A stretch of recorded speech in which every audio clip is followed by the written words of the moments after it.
Les gars, bonsoir mes frères, bonsoir mes soeurs.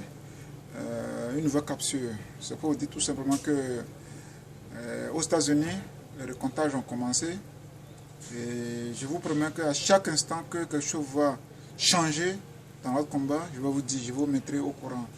Donc pour le moment, le procureur général a ordonné le recomptage des bulletins, des vrais bulletins, des bulletins légaux. Et nous avons maintenant, ils ont fait les recomptages dans les villes comme,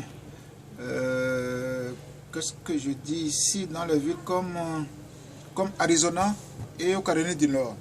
Donc dans ces deux villes, seulement dans ces deux villes du Nord seulement, dans ces deux villes seulement, dans ces villes d'État, dans ces deux États du moins, a eu le recomptage des votes et on a vu Joe Biden a dégringolé de 290, écoutez, de 290 à 259.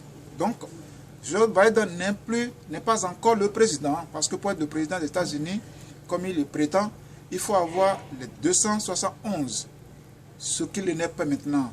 Donc, je vous tiendrai toujours au courant des changements qui se passent dans cet événement. Pourquoi? Parce que c'est crucial. Il y a une fille qui a dit que pourquoi on s'accroche, pourquoi on s'occupe trop des élections aux États-Unis alors qu'il y a des fraudes en Côte d'Ivoire.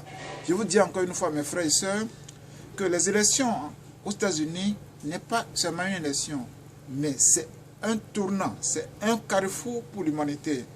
Si Trump gagne, si la réélection de Trump est confirmée, ça veut dire que tous ces bordels, toutes ces corruptions en Afrique, toutes ces corruptions dans le monde vont cesser parce que Trump est arrivé pour stopper la corruption, pour donner le sens au vote des citoyens. Bonne soirée à vous tous.